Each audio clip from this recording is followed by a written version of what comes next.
현재 전 세계적으로 이것 때문에 심각한 문제가 계속해서 발생하고 있습니다. 이것의 정체는 바로 다름 아닌 음식물 쓰레기인데요. 전 세계적으로 약 9억 3,100만 톤의 음식물 쓰레기가 발생되고 있습니다. 이 수치는 인구 한 명당 121kg의 음식을 버리는 꼴인데요. 이렇게 버려진 9억 3,100만 톤의 음식물 쓰레기는 40톤짜리 트럭 2,300만 대를 채울 수 있는 양이며 그 길이만 해도 지구를 7바퀴 돌기에 충분하다고 합니다. 더 심각한 것은 이 음식물 쓰레기에서 엄청난 양의 온실가스가 발생하고 있어 환경오염을 야기하고 있는데요. 이런 심각한 문제 상황에도 음식물 쓰레기 양을 줄일 수 있는 성과 있는 해결 방안을 찾지 못해 골머리를 앓을 수밖에 없었는데요. 그런데 한국에서 어느 중학교 학생들의 기상천외한 한 아이디어가 전 세계의 음식물 쓰레기 양을 급격히 줄이기 시작했다고 합니다. 과연 어떤 아이디어였는지 지금부터 자세히 살펴보도록 하겠습니다. 음식물 쓰레기를 가장 많이 배출하는 나라는 어디일까요? 바로 미국입니다. 더 큰 문제는 음식물을 따로 분리 배출하지 않고 한꺼번에 쓰레기통에 넣는다고 하는데요. 우리나라에선 상상도 할 수 없는 일이죠. 심지어 지난 10년간 미국의 음식물 쓰레기 발생률은 12%에서 14%로 증가하며 큰 문제로 대두되고 있습니다. 그래서일까요? 최근 미국의 한 초등학교에서 일어나면 안 될 사건이 발생했습니다. 9살 초등학생이 배부르다며 쓰레기통에 버린 와플을 다시 주워와 먹인 교사의 행태가 드러나며 엄청난 공분을 사고 있는데요. 아이가 다 먹을 때까지 지켜본 교사와 이를 묵인한 교장은 결국 모두 해고되고 말았습니다. 해당 교사는 낭비되는 음식이 너무 아까워서였다라고 변론했는데요. 실제 미국은 한 해 최대 1억 5,200만 톤의 음식물이 쏟아졌다고 하죠. 그렇다 하더라도 이런 비위생적인 지도는 결코 납득할 수 없습니다. 뿐만 아니라 중국의 어느 중학교에선 잔반을 남긴 학생 앞에서 급식 잔반을 직접 먹어치우는 교장의 방식에 놀라움을 금치 못했는데요.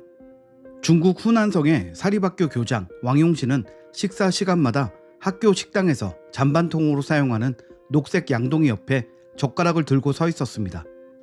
식사를 마친 학생이 잔반통에 남은 음식을 버리려고 하면 왕 교장이 학생의 트레이를 건네받아 자신의 입에 몰아넣자 대다수 학생들은 당황했고 일부 학생은 버리려던 음식을 황급히 자신의 입에 넣기도 했습니다.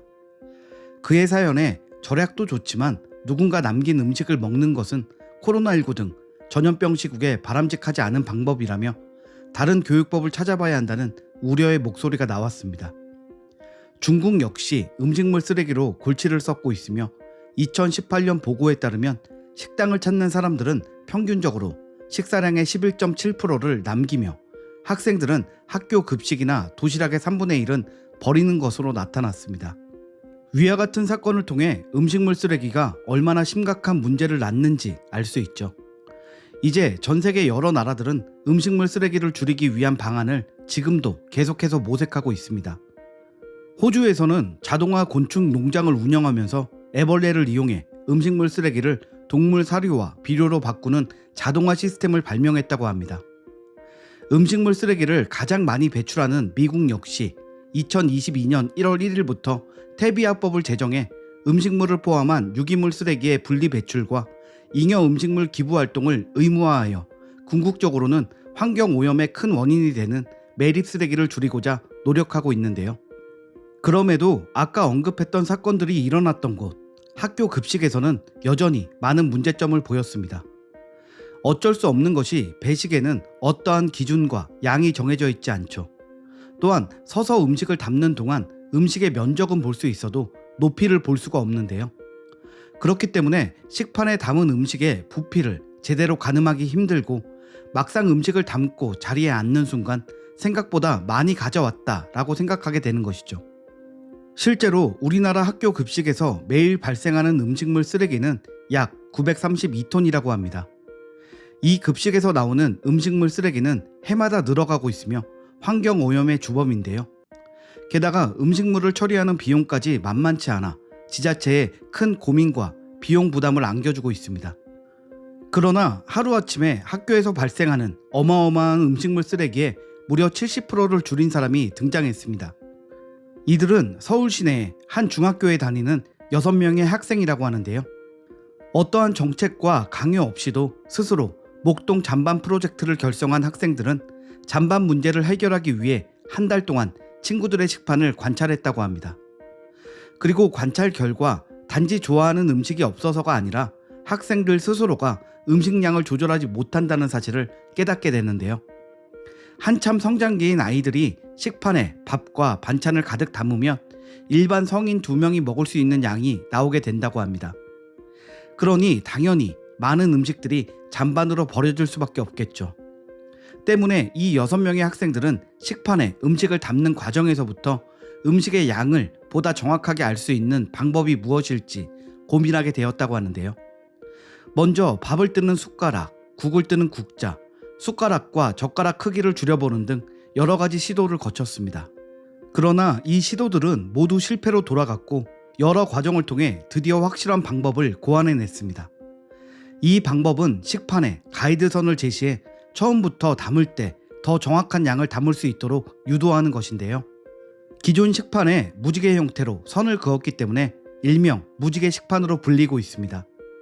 배식을 받을 때 많이 주세요, 조금만 주세요, 적당히 주세요 같은 상호 간의 양 조절은 명확한 기준이 없는 반면 정확한 양을 제시하는 무지개 식판은 자연스럽게 선 안까지만 밥과 반찬을 담게 되면서 간단하지만 양 조절하기가 굉장히 쉬워지게 된 것이죠.